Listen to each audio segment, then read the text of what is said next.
Oo. Ayan, no? Supportado. At hindi na raw mag-uusap-usap dun sa isang kwartong sarado.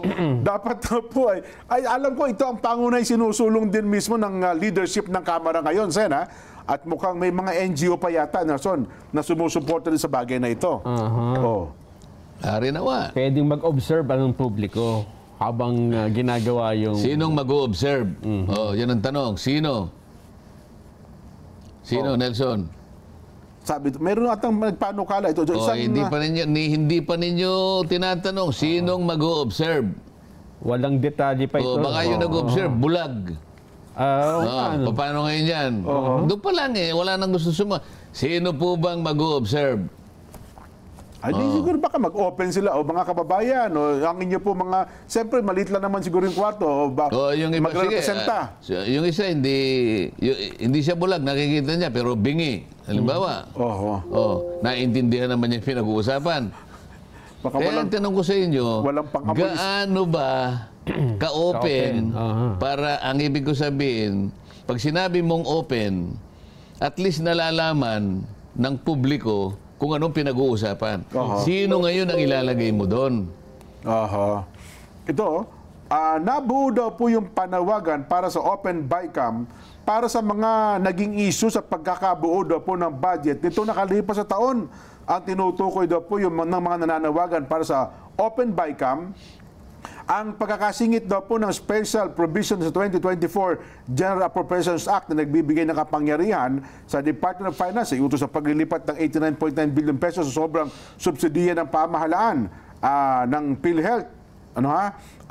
Ngayon po, ang pagbabalik sa National Treasury para po pondohan yung mga unprogrammed appropriations.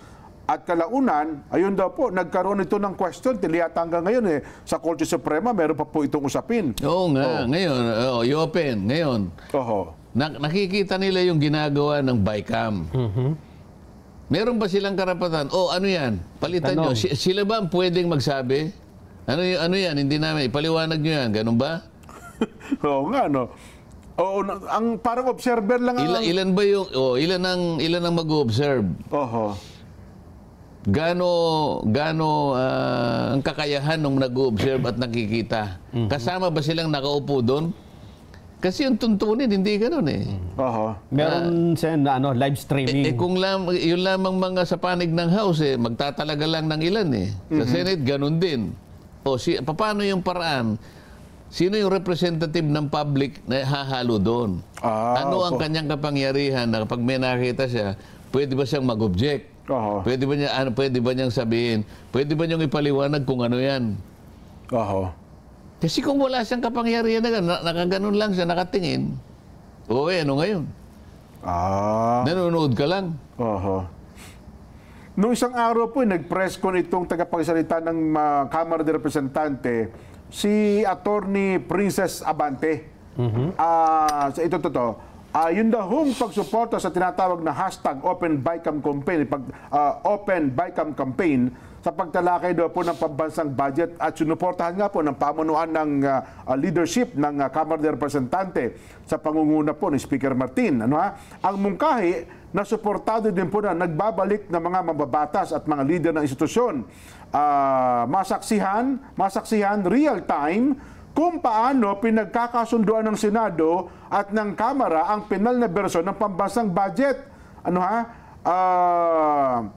Saan pa ba yan? Ang Bicameral Conference Committee sa pambansang budget ay nagsisilbing huling yugto ng pagdesisyon matapos maipasa ng Kamara at ng Senado ang magkakahiwalay na bersyon ng General Appropriations Bill.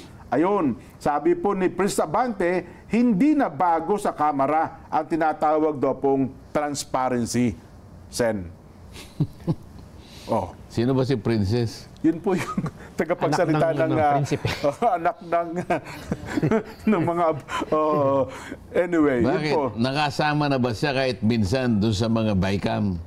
Nakita ba niya kung ano ang ginagawa sa BICAM?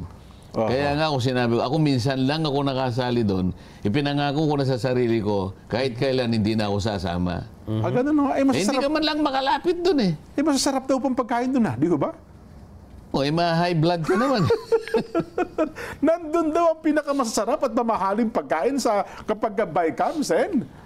Hindi naman. May Hindi ba? lasa din. Pero ang nakakayamot nga, hindi mo alam kung anong tatalakayin. Na basta nandun lang kayo. Anong klaseng bycam yun? Ganun ba yan? Ngayon, sasabihin nila, Oo. i-open sa public. Ba, di, ang ganda. Aha. Sige nga. Makikita ko rin naman eh, di ba? Oo. Oo. Ay, nako. Anyway. Isip-isipin mo, aminin nila ngayon publicly na, isama na po ng public. No. Isang pag-amin talaga na na itinago nila eh. Oo. Di ba?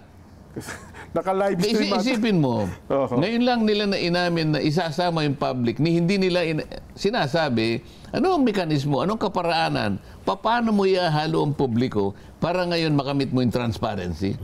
Pag sang-ayon lamang na marami kayong itinago talaga. Ako ang idea, ang pagkakaintindi ko to, Nelson, para naka-live stream lang siya, para naka-Facebook live, o kaya naka-YouTube live na ang tao nanonood. Parang ganun ata ang mangyayari dito, Sen. Sana man lang, kung merong kaalaman ng publiko, sa mga termino lang na gagamitin doon, mawawala na yung public eh. Ganun ho ba? Gaano karami ang public na makakaalam yung program funds? Oo nga. No? Ang gusto nila dito gawin, Sen, ay mag-pass ng isang batas para maging institutionalized na yung open bycam. So dito sisimulan ito ang taon sa taong ito. Isipin mo, ewan ko kung papayag sila doon ha. Ito pag-amin lamang ng kahinaan talaga ng paggawa ng batas at hindi nila nagawang transparent. Ngayon, pag inamin mo yan, talagang yung kahinaan, yung kawalan ng transparency, inamin mo talaga. Ganun pala epekto no. Hindi ba kung ako? Sa bahay mo na lang. Opo. Kapag nagbago ka ng patakaran, ngayon kanya, tuwing araw ng Miyerkules, Opo. talagang magbibigay tayo ng kung ano man ang niluto natin, bibigyan natin ng kapitbahay natin na nakapaligid sa atin. Pamamahagi na natin itong... Ibig sabihin, sa maraming panahon, hindi ka man lang nagbigay. Maramot ka. Gano'n. Noon mo lang na-realize. Gumawa ka ng patakaran eh. Ngayon lang sumilay sa alaala mo. Kailangan mong makisama sa ano mo. Isangkot mo ng taong bayan, parang gano'n. Oo, di ba? Oo nga, ano. Sa kahuli-hulihan, naisip mo. Pero sabi nga nila, inilahad mo ngayon yung kahinaan mo. Kaya palagi ko sinasabi, minsan lang ako dumalo dyan sa bycam. Ayoko na. Nakaupo lang kami. Yung aming, yung committee ng appropriation sa panig ng House of Representatives, noong panahon na yon, si Nonoy Andaya, na matagal nang namayapa, yung counterpart naman namin sa panig ng Senado, ang aking kumare, Loren Legarda. Loren Legarda, opo. Silang dalawa lang nag-uusap. Ayun. Kami ron, nagkukwentuhan kami ron. Nagbubulahan lang kami. Sa akin ayaw ko ng ganun eh. Dapat talaga open para lahat nakakapag-participate. Di ba? 3 lugar pa yun eh. Nga raw po. Marami palang kwarto yun. Kanya-kanyang kwarto pala. Hindi, 3 lugar na yung... meron pang... Hindi ko alam kung Campaginado yata yung isa. Pagkatapos nagpunta kami sa... mga 5-star Polo hotel. Club yata yun. Pagkatapos isa... Ganun din eh. Ayun.